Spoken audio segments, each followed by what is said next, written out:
Λοιπόν, βρισκόμαστε έξω από το εστιατόριο του Chris Πάπας και πέσαμε εδώ στους δύο φίλους μας οι οποίοι στηρίζουν τη ρεπουμπλικανή αντιπαλό του, την Κάρολιν Μένετ, και θα ακούσουμε τώρα τη γνώμη τους και τι έχουν να μας πούν. I heard before you were mentioning immigration and crime, if I'm not mistaken, but do you have a problem with immigration and crime here in New Hampshire?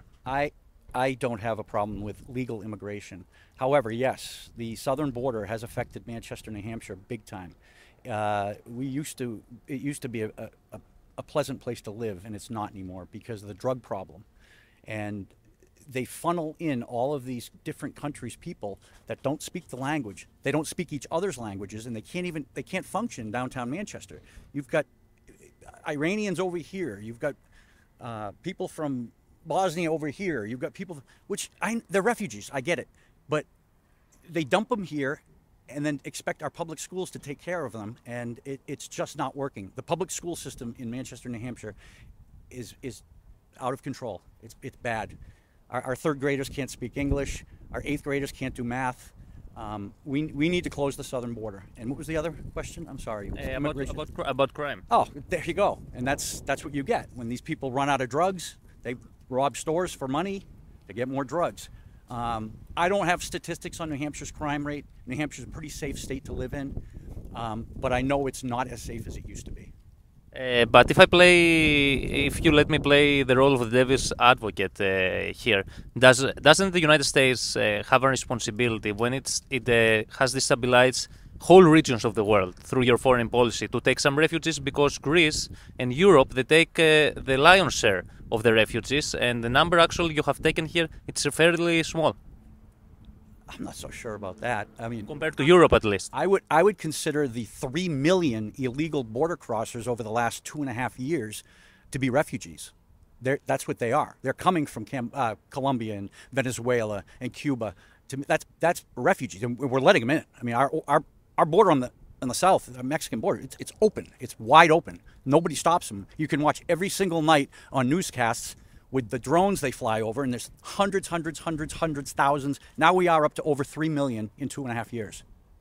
So, but wasn't America always a melting pot? Yeah. Of people come from all over the world, like refugees who didn't speak the language, like Greek Americans, for example. Yep. And guess what you did? You assimilated. You came here. You learned our language. You worked hard. You bought restaurants like this. I don't have a problem with any of that. You come here and live off the American nipple, I have a problem on that. You come here and work hard, no problem. My grandparents were. You know, I'm Irish English. We're all refugees or from somewhere else at some point, right? And again, you go back to the 1950s and 60s, what a great country this was. No more. But didn't the Irish, for example, and also the Greeks, when they came here, face the same resistance for people who said they don't belong here, they cannot assimilate, and as you said, they ended up assimilating pretty well? Yep. I wish it would be that way again. It's different. You're right. No. Irish in Boston, you weren't allowed in certain restaurants. Irish need not apply. I remember that. It's a whole different ballgame nowadays. Okay? We can't afford to be the dumping ground of the world. We just can't. But people back in the days, they were saying the same thing that you're saying right now for your ancestors and for mine ancestors. So why don't give a fair chance to these people today? I would have no issue if they all did what our ancestors did. Go to Ellis Island. Get checked in. Get checked for diseases. Get checked for... I mean, somebody was telling me polio's back. Like, these diseases are coming from all these foreign lands again, and it's... There's no... what's the word I'm looking for? We don't know who these people are. I mean, they're people on terrorist watch lists coming through that open border. Again, I'm not anti-immigration. I'm anti-illegal immigration. Imagine the guys who... He's a refugee from Ghana, okay? He got here when he was 7 years old. He's doing the right thing. He worked hard. He went to school. His mother's still back in Ghana. You know, he hasn't seen his mother in how many years? 20 years. 20 years. And he's... I won't tell you what he does for a job. I'll let him do that if you want. But he's a successful 27-year-old. Yeah. So, boom. There's my evidence right there. Yeah. That's really interesting, actually, that you came from Ghana yourself. So you don't want the opportunity that was given to you to be given also to the other people? No, I definitely want the other immigrants to get the same opportunity about coming here, doing the right thing, taking the right steps, and then doing what you have to do.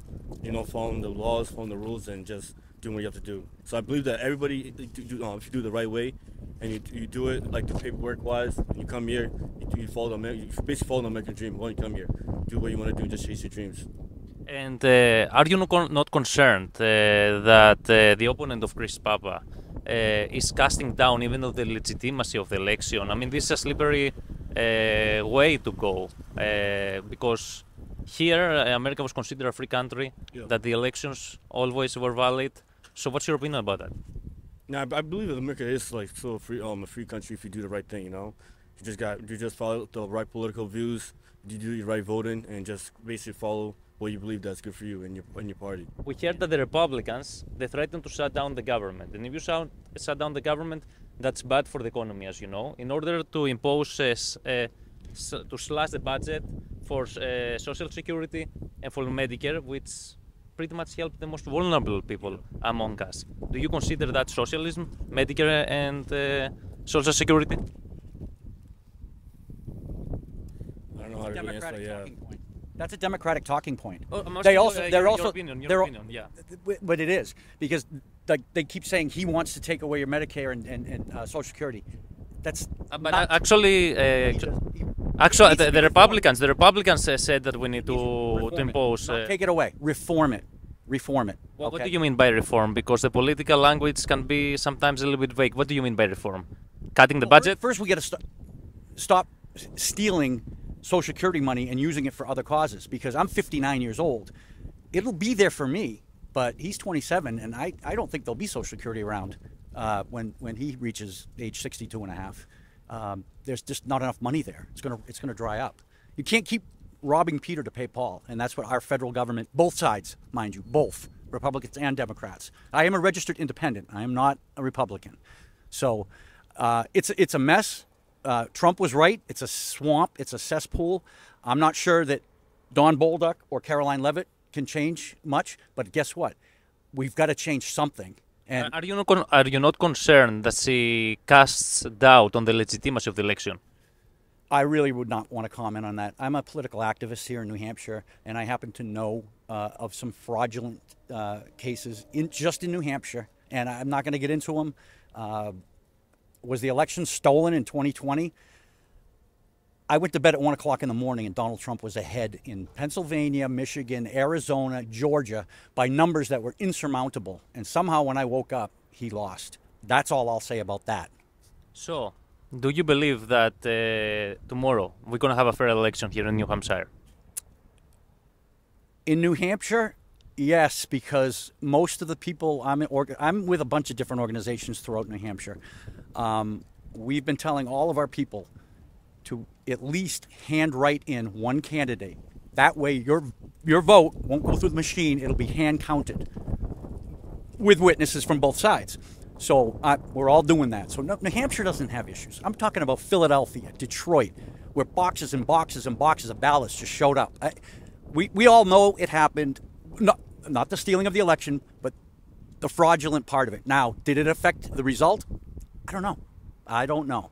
But certainly back in 2012, when the Black Panthers stood outside threatening people out in Philly, when there's film footage of that for Barack Obama's second term, that's kind of stealing the election, in my opinion.